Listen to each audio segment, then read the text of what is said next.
The $133 trillion credit card trap. Imagine a thief breaks into your house every month, doesn't steal your TV, doesn't take your laptop. No, this thief is smarter. He just takes $270 from your wallet every month for 50 years. You'd call the cops, right? You'd be furious. Well, that thief exists, and his name is Chase, or Bank of America, or Capital One. Right now, 175 million Americans are being robbed every single month, and they don't even realize it's happening. They think they're paying off debt. They're not. They're paying a subscription fee to stay poor. And the craziest part? It's completely legal. The credit card companies have designed the perfect crime. And I'm about to break down exactly how they're pulling off this $133 trillion heist without ever getting caught. You know what? Let me ask you something real quick. When was the last time you checked your credit card balance and actually felt good about it? Yeah, I thought so. That sick feeling in your stomach? You're not alone. Not even close. Right now, in 2026, Americans are carrying a staggering $1.33 trillion in credit card debt. Let me say that again because honestly, it's hard to wrap your head around. $1.33 trillion. That's not a typo. That's not some dramatic exaggeration for views. That's the cold, hard reality of what's happening across this country right now. But here's what really keeps me up at night, and honestly, it should terrify you too. It's not just the amount, it's what's happening with the interest rates. Credit card companies are charging an average of 22% interest right now. 22%. That's the highest it's ever been in recorded history, ever. Think about that for a second. If you've got a $5,000 balance on your credit card and you're only making minimum payments, you're paying over $100 a year just in interest. You're not paying down your debt. You're not getting ahead. You're literally just bleeding money month after month after month. And man, I wish I could tell you this was just affecting a small group of people. I really do. But the truth? This is hitting everyone. Your neighbors, your coworkers, maybe even your own family members who are too embarrassed to talk about it. According to recent data, more than 175 million Americans are carrying credit card balances right now. That's over half the country. Let me paint you a picture of what this actually looks like in real life. I'm talking about Sarah, a 34-year-old nurse in Ohio. She makes $65,000 a year. That sounds pretty decent, right? Middle class, stable job, healthcare worker? Should be fine. But here's the reality. After her rent went up by $400 last year, after her car insurance jumped by another $80 a month, after groceries that used to cost $120 a week now cost $180, she's drowning. Sarah's got $8,300 on her credit cards. She didn't go on fancy vacations. She didn't buy a new wardrobe. She used those cards for life?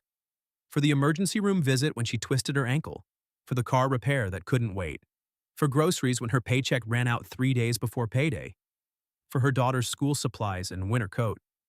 And now, she's paying $183 a month just in interest. That's money that's just gone, vanished, with nothing to show for it. She's making her minimum payments religiously, never missing a single one, but her balance, it barely moves. In fact, some months it actually goes UP because she had to put more necessities on the card just to survive until the next paycheck. This is what I mean when I say we're in a trap. It's not about people being irresponsible. It's not about buying things they don't need. It's about the cost of basic survival outpacing what people earn. And credit cards have become the pressure valve, the only thing standing between millions of Americans and complete financial collapse. Here's where it gets even worse, and I mean significantly worse. The credit card companies? They know exactly what they're doing. They've run the numbers. They understand the psychology. They've designed this system to keep you stuck. Think about how your credit card works. You get hit with an unexpected expense. Your transmission goes out. That's $2,800 you don't have. So you put it on the card. Now you're paying 22% interest on that $2,800. Your minimum payment is $84 a month. Seems manageable, right? Wrong. At that rate, it'll take you 17 years to pay off that transmission. 17 years, and you'll end up paying $4,200 in interest alone. You'll pay more in interest than the actual repair cost. Let that sink in. You're essentially buying that transmission twice. But it doesn't stop there. Because life keeps happening. Your kid needs braces, your water heater breaks, your dog gets sick. Your own health insurance deductible needs to be met. Each emergency goes on the card, each one adds another layer to the trap. And man, the shame around this? It's real. It's heavy. People don't talk about this stuff. Your coworker who seems to have it all together? There's a good chance they're carrying $15,000 in credit card debt and losing sleep over it every single night. Your sister who just bought a new house? She might be one emergency away from maxing out every card she has. We've created this culture where debt is normal, but talking about debt is taboo. So everyone suffers in silence, thinking they're the only one struggling, when in reality, almost everyone is in the same boat. A boat that's taking on water fast. The Federal Reserve just released data showing that credit card delinquencies are climbing. More and more people are missing payments, not because they're careless, but because they literally cannot keep up anymore. When your rent is $2,000, your car payment is $450, your insurance is $300, your utilities are $250, and your groceries are $800 a month. And you're bringing home $3,800 after taxes. The math simply doesn't work. So what do people do? They use credit cards to bridge the gap, to survive. And month by month, that gap gets wider. The balance gets higher. The interest charges get more brutal. And the hope of ever getting out? It starts to fade. This isn't a recession that's coming. This is a crisis that's already here. It's just happening in slow motion, one maxed out credit card at a time. One missed payment at a time. One sleepless night at a time. And the really frustrating part? The system is working exactly as designed. Banks are making record profits. Credit card companies are raking in billions from interest charges and fees. Meanwhile, ordinary Americans are drowning, and nobody with the power to change anything seems to care. So yeah, that $1.33 trillion, that's not just a number.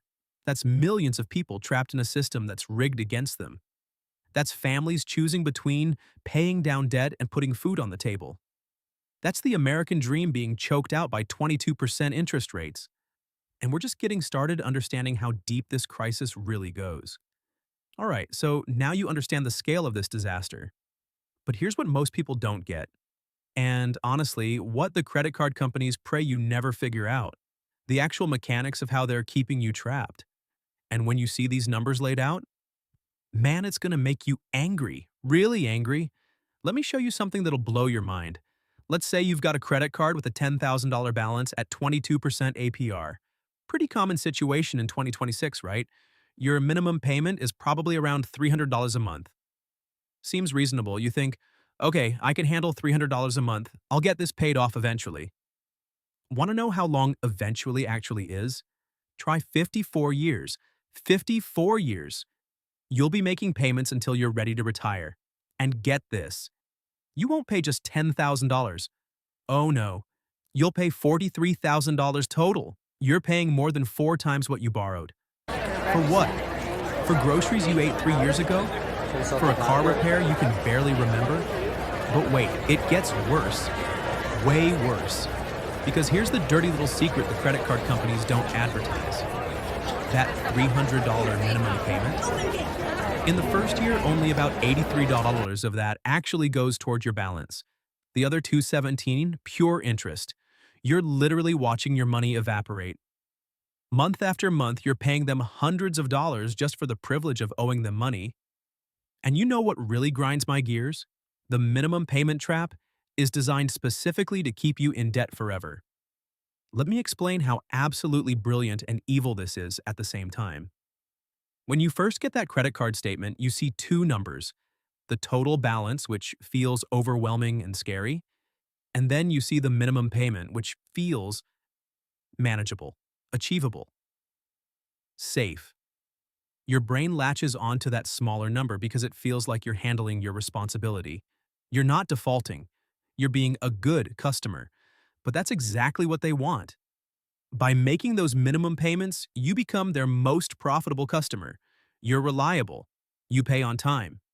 And you'll be paying them interest for decades, literally decades. Let me hit you with another real example that'll make this crystal clear. Meet James. He's 42, works in construction, makes about $58,000 a year. Solid, hardworking guy. He's got three credit cards with a combined balance of $18,500. Card 1, $7,200 at 23.99% APR. Minimum payment, $216 card.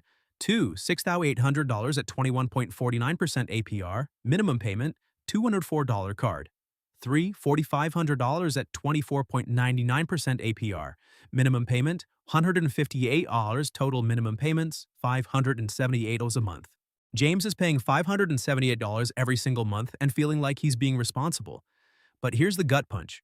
Of that $578, only about $185 is actually reducing his debt. The other $393, that's just interest. Gone. Vaporized. Money he worked hard for or just handed over to bank executives and shareholders.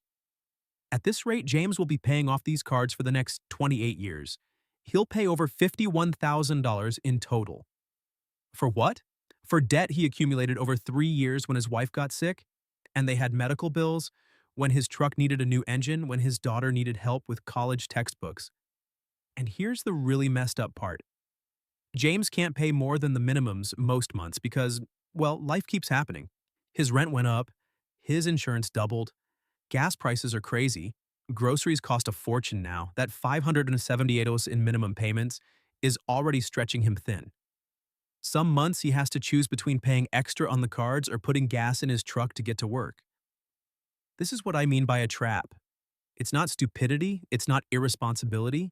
It's mathematics designed to extract maximum profit from people who are just trying to survive. Now let me tell you about the fees. Oh man, the fees. This is where credit card companies really show their true colors. Late payment fee? $40. Sounds simple enough, but here's what happens in real life. Your payment is due on the 15th, you get paid on the 17th. You're literally 2 days late because of when your paycheck hits your account. Boom, $40 fee. Plus, they might jack up your interest rate to the penalty APR, which can be as high as 29.99%. One missed payment by 2 days can cost you thousands over the life of your debt. And get this, they make it as difficult as possible to pay on time. Payments need to be in by 5 p.m., but they won't process it until the next business day if you pay after 2 p.m. Weekend? Doesn't count. Holiday? Tough luck. They've designed the system with tripwires everywhere. Overlimit fees, balance transfer fees, cash advance fees. It never ends, and each fee, that gets added to your balance, which means you're now paying 22% interest on the fees, too. You're paying interest on fees? It's absolutely insane. Here's another thing that drives me crazy, the way they manipulate your credit limit. They'll send you a letter saying, "Good news, we're increasing your credit limit." Like they're doing you a favor. But it's not good news, it's a trap door. Because now, you've got more available credit, and when the next emergency hits, you've got more rope to hang yourself with. And psychologically, when you see that higher limit, your brain thinks you're doing better than you are. You feel like you have a buffer, a safety net. So you're more likely to use it. And that's exactly what they want. The average American now has access to $30,000 in total credit limits across all their cards. Sounds great, right? Wrong. Because that's $30,000 of potential debt at 22% interest. That's not wealth. That's a trapdoor waiting to open under your feet. You want to know the really sick part? The people who can least afford these interest rates are the ones paying them. If you've got perfect credit, a high income, and significant assets, you can get cards with 15% or even 12% APR. But if you're struggling, if your credit score has taken hits because life happened, if you're living paycheck to paycheck, you get stuck with 24.99%, 26.99%, even 29.99% rates. The system literally punishes poverty. It charges the highest prices to the people with the least money. It's like charging a starving person more for bread because they're hungry. And the worst part? Most people don't even realize this is happening until they're already stuck. They see the minimum payment amount, they make the payment, they think they're handling it. Meanwhile, the balance barely budges. The interest keeps piling up, the fees keep hitting. And month by month, year by year, they're working harder just to stay in the same place. This is the machinery of the trap. This is how $1.33 trillion in debt has accumulated across America. Not through reckless spending, but through mathematics specifically designed to extract wealth from working people and funnel it to massive corporations. So here we are. You understand the scale. You understand the mechanics. Now let's talk about what's actually about to happen. And honestly, this is where things get really uncomfortable. Because this credit card crisis, it's not just about the people carrying the debt anymore. It's about to become everyone's problem. Right now, in 2026, we're sitting on a financial time bomb, and the fuse is already lit. Credit card delinquencies just hit levels we haven't seen since 2010, right after the Great Recession. More than 8.5% of credit card debt is now seriously delinquent, meaning people haven't made payments in over 90 days. That's millions of Americans who've basically thrown up their hands and said, I can't do this anymore. And you know what? I don't blame them. When you're working full time, doing everything right, and you still can't make the math work, what choice do you have? You can either feed your kids or pay Chase Bank. You can either keep the lights on or make that minimum payment. Real people are making these impossible decisions every single day. But here's where this affects everyone, even if you don't have a penny of credit card debt. When millions of people start defaulting on their cards, banks lose money. Lots of money. And what do banks do when they lose money? They tighten up everywhere else. They raise interest rates on mortgages. They make car loans harder to get. They increase fees on checking accounts. They deny small business loans. Suddenly, the family trying to buy their first home gets rejected. The small restaurant trying to expand can't get financing. The young couple trying to buy a reliable car to get to work gets turned down. The entire economy starts to seize up. And we're already seeing this happen. Auto loan approvals are down 15% from last year. Mortgage applications are getting denied at rates we haven't seen in years. Banks are hoarding cash and getting more selective because they see what's coming. Think about it like this. When one person can't pay their credit card, that's a personal problem. When 10 million people can't pay their credit cards, that's a systemic crisis. And we're a lot closer to that second scenario than most people realize. Here's what really keeps me up at night, and man, I'm not trying to be all doom and gloom here, but somebody needs to say it out loud. The average American is now one emergency away from financial collapse. Not two emergencies, not three. One. Your water heater breaks? That's $1,500 you probably don't have, so it goes on the card. Now your minimum payments go up by another $45 a month, but you were already stretched thin, so now something else has to give. Maybe you skip an insurance payment. Maybe you start buying cheaper food. Maybe you stop going to the doctor when you should. And here's the domino effect. When you stop going to the doctor, that minor health issue becomes a major health crisis. Now you're in the emergency room with a $3,000 bill. Can't pay it? Goes to collections, destroys your credit score. Now that 22% interest rate becomes 29%. Your car insurance company checks your credit and doubles your premium. Your landlord sees your credit score and won't renew your lease. This is how people end up homeless while working full-time jobs. This is how families end up living in their cars. This is how the middle class disappears. One credit card payment at a time. And before you think, well, people should just stop using credit cards, let me be crystal clear about something. For millions of Americans, credit cards aren't a luxury. They're not for vacations or fancy dinners. They're literally the difference between having electricity and sitting in the dark, between having food and going hungry, between having a car to get to work and losing your job. When wages haven't kept up with inflation for 20 years, when rent has doubled while salaries stayed flat, when a simple grocery run costs $200, when car insurance is $300 a month, when childcare costs more than mortgage payments used to, credit cards become survival tools and then they become chains. Now, I know what some people are thinking. Just work harder, get a second job, stop buying Starbucks. And man, that advice is so out of touch with reality it's almost offensive. Most people in credit card debt are already working multiple jobs.